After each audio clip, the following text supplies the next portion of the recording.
tous la famille, j'espère que vous allez bien. On va tout de suite passer à l'épisode 2. Salut tout le monde, c'est Actu YTB2. On va regarder l'épisode 2 de Marc Blatta au sujet du maraboutage qu'a effectué Paul Pogba sur Mbappé. Et après, je vous dirai mon avis. N'hésitez pas à mettre un pouce bleu et à vous abonner. Salut à tous la famille, j'espère que vous allez bien. On va tout de suite passer à l'épisode 2 de la fameuse histoire Pogba. Nous nous étions arrêtés hier à l'épisode 1, la rencontre du marabout. Je tiens à dévoiler aujourd'hui qui a présenté ce fameux marabout, entre guillemets, à Paul. Mais avant de vous dire qui est ce joueur, sachez qu'il ne savait absolument pas à ce moment-là que ce mec-là était un marabout. C'était, comme je vous l'ai dit dans l'épisode 1, souvenez-vous, je vous ai dit que c'est quelqu'un qui se présentait en tant que frère, qui faisait des sadakas, etc. Et ce qui est positif pour ces joueurs-là, Paul et celui que je vais vous donner, c'est que c'est des gens qui ont voulu œuvrer dans le bien, qui ont voulu faire des belles choses pour leur religion, pour eux-mêmes, pour les gens, etc., etc. Donc cette personne-là qui a présenté l'ED, la personne que l'on appelle l'ED dans le milieu, connu de beaucoup de footeux, c'est Serge Aurier, le fameux footballeur Serge Aurier. Donc l'ED contacte Serge Aurier pour vous récapituler un petit peu tout ça. Il lui dit: frérot, il y a des gens qui veulent du mal à Paul, ils veulent lui faire de la sorcellerie, etc. Il faut qu'il fasse des protections. Serge donne le contact de l'ED à Paul, etc. Ils les mettent en relation, fait des sadakas et envoie de l'argent à l'ED, envoie beaucoup d'argent au D. Maintenant, quand il s'aperçoit, c'est là où on s'en était arrêté, quand il s'aperçoit que l'ED ne fait pas des sadakas avec l'argent, mais bizarre, il entend des échos un peu chelous, il coupe court. Mais quand je vous dis il coupe court, c'est pas genre il lui dit ouais je sais qui tu es, etc. Il a honte un peu, tu vois, c'est grave chez nous, tu vois, chez les musulmans, faire des trucs comme ça, c'est très, tu vois, c'est très très chaud. Donc lui il s'écarte de lui, mais il lui met des, tu vois, il lui dit pas frontal à la gueule, tu vois, il l'esquive par plein de trucs, genre ouais je suis à l'entraînement, je suis pas là, attends non je peux pas, je suis occupé, tu vois, il l'esquive. Pendant qu'il l'esquive, bien évidemment, il se confie à certains amis à lui, des amis proches, d'enfance, etc. Et il leur explique que ouais, il a envoyé beaucoup d'argent à ce mec-là et que il s'avère que ce mec-là était un usurpateur, qu'il ne faisait pas ça avec l'argent, etc.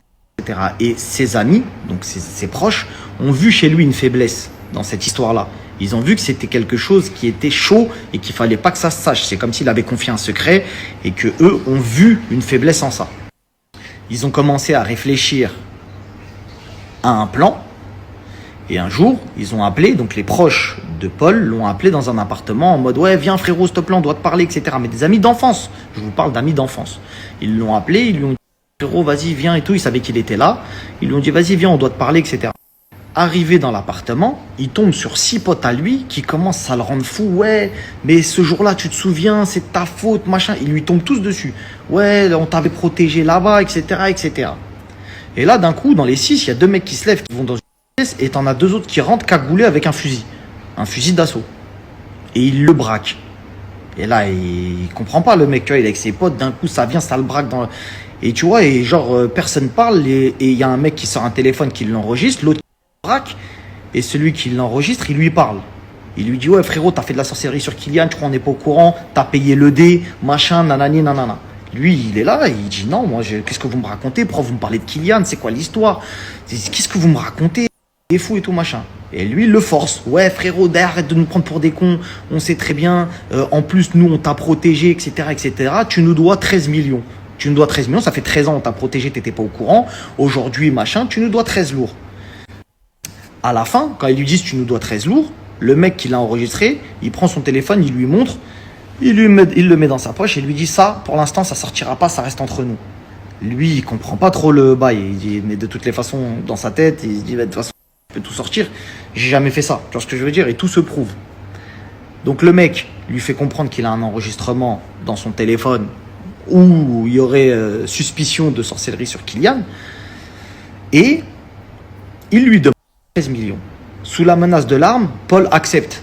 C'est-à-dire, il est là, il est tenu en joue par un fusil d'assaut, ça vient, ça lui dit vas-y paye, sinon tu vas mourir entre guillemets, hein, tu vois le délire et on va te niquer ta carrière. Donc il dit ok les gars, bah écoutez, finalement, il est en face de 6 personnes qui l'incriminent de plein de choses. Il dit ok les gars, je vais... La suite, demain, vous allez comprendre la dinguerie. À partir de moment, c'est là où tout se passe. À partir de l'épisode 3, c'est là où il y a le plus gros rebond. Donc voilà, c'était la story de Marc Blatta. Donc là, qu'est-ce qu'on apprend? Serge Aurier, qui est un footballeur très connu quand même, aurait présenté, euh, aurait présenté le marabout à Paul Pogba, alors que les deux ne savaient pas qu'il était marabout, ils croyaient que c'était un bienfaiteur musulman, je sais pas quoi. Donc très étonnant, très étonnant.